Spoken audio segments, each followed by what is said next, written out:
What's going on, guys? Welcome back to the channel, and today we are doing a stand-up comedy review. Matt Rife, big dog on top. We got to talk about it. Today I am doing his Netflix premiere special, Natural Selection. Previous to this, most of us know Matt Rife from his crowd work, as seen on TikTok. Very popular. It's what made him famous in the last year, and he has quickly became one of the most popular stand-up comedians. It's been much said that he's only a crowd work guy. He couldn't do his special. So, Matt Rife is out on a mission to prove that that is not the case. Matt Rife, Natural Selection, available on Netflix now. Go check it out. Let's get into it. He filmed it in Washington, D.C., where Eddie Murphy had filmed Raw or Delirious, one of those two. So it's a big comedy historian place. He's paying a lot of homage just by doing that. Matt walks out to the song Many Men by 50 Cent. Again, Matt's out on a mission to prove a point. I'll save his kind of grand finale, if you will, of making a point. Yeah, I don't know if you guys saw it. It wasn't included in the Netflix special, but he has like a short clip that goes along with this special that's called like the Fun Police or something, and it's kind of funny, but it's a little cringeworthy too. So let's jump right into it.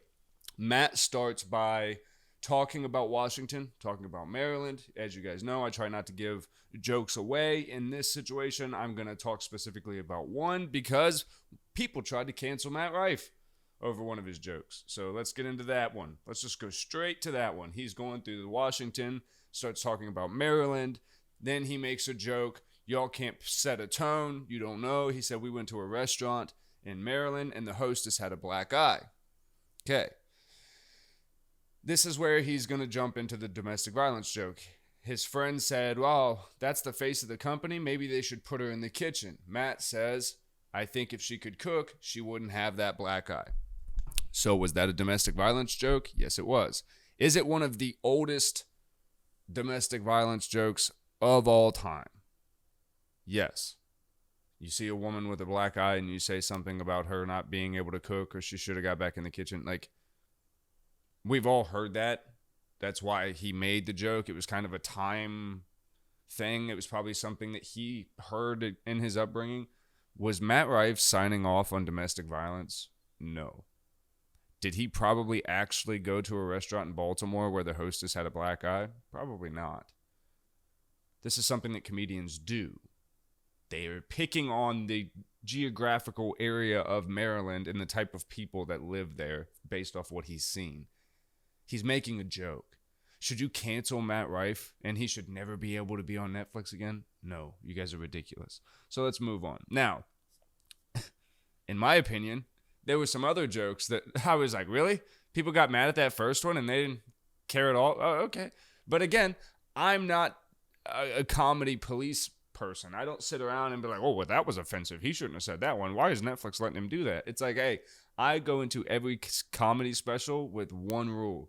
If you don't like it, don't watch it. It's that simple. Matt kind of quickly goes hard at his own audience, being women. He starts tearing kind of women down group by group by group. He starts with hippie and crystal girls. Then he goes at young girls, saying he could never relate to them. He's like, anybody my age or younger, like you, and he calls them dumb. And then he talks about he loves old people, and he kind of goes on that one for a minute. The one where I kind of sat back and was like, okay. He goes at special needs people. He kind of eases into it by saying, you remember seeing them run down the hallway 25 minutes before you did, going to lunch. And he was like, those so he makes it relatable where he only talks about special needs kids that he knows. And then he talks about his cousin, who is autistic, and he kind of shares his experience on that one. He talks about a kid named Alex who he went to school with. And again, a lot of these jokes, you have to look at them through the spectrum of it's a joke. Do you really believe that there was this kid named Alex? I don't know. Maybe there was.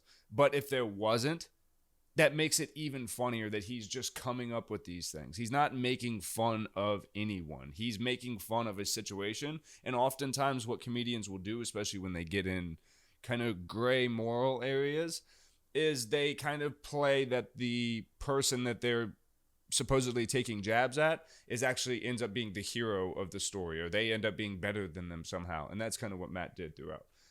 Matt talked for a really long time about ghosts. Okay. This is where I started to kind of fade interest wise. Now, I watch Matt Rife's other stuff. He's a part of a channel called the Overnight Channel with two dudes where they go ghost hunting. And I watch all that stuff. So I know that Matt has like a thing with the supernatural. He has a podcast with those same two guys called Haunted Homies, where they just go up in comedy clubs, tell scary stories and stuff that's happened to them, and they take stories from the audience. So I assumed he was going to talk about ghosts. I assumed he was going to talk about old people. Why? He does crowd work stuff about old ladies all the time. So you kind of knew that was coming as well. If you didn't know what you were getting and you jumped into this expecting 60 minutes of crowd work, I could understand why you would be upset. But Matt was specifically trying not to do that. Now, I know that there's a little extra snippet at the end where he clearly did do a bunch of crowd work after his set. I thought that was cool. The ghost thing, it just went on too long. He did a bit about finding his stepdad's porn. That was pretty funny. It's longer. His bits started to kind of stretch out towards the second half of the special. He went on kind of a motivational speech. It wasn't really a joke about haters and trolls. Again, the second half of the special really started to slow down for me.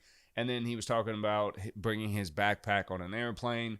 This is why the special was called Natural Selection. And he kind of took jabs at bigger women because they were taking jabs at him. Overall, did Matt Rife prove his point that he is a legitimate stand-up comedian who can put out a solid stand-up special? Yes, absolutely. His jokes were funny. His timing was good. I think there was, it's his first one. So I'm not going to sit here and beat him up on being like, yeah, man, sometimes we held out for an applause a little longer than maybe. But all that stuff, it could have been an editing issue and not a him issue. Everyone in that arena or theater, whatever it is, they had a great time, and you could tell that. And then Matt still gave them what they wanted at the end, and he shows just a clip of that, which is his crowd work. But he literally stops the special by going, and that's for someone who could just do crowd work with a legitimate mic drop. Again, some of this is a little cringeworthy, but when you get your one time to take your shot and make your point, hey man, make it. Because you were funny. Now, I think, this is just my opinion. This is not speaking for Matt or anything like that. I think that he was trying to separate his audience now. That's why he started going so hard at women in the beginning, is I think he wanted them to be like, hey, if you enjoy that side of me, go over here. If you want to see what else I can do, stay over here. But now you guys have to start to know what to expect from me, because he's talked about it on podcasts. You guys can't be screaming at me these things while we're in theaters and arenas. In a comedy club, it's a little different. And I think Matt has gotten himself in this weird place where he's adored by young women. His fan base thinks that it's a part of the gig to scream at him and go back and forth with him. And now it makes it extremely complicated for him to put together an hour like what you just saw here. It was a good hour. It was a solid hour. It's one of the better hours that I've seen in a long time. Again, I laughed out loud quite a few times. And for Matt to be such a young dude, he comes out of Ohio, so I respect that. And again, I think Matt did a great job. We'll be seeing a lot more out of Matt Rife. Check him out on TikTok, Instagram, everywhere like that. If you guys want to check out this special, let me know what you thought about it. It's on Netflix, Matt Rife, Natural Selection. Drop my phone. Love you guys. See you in the next one.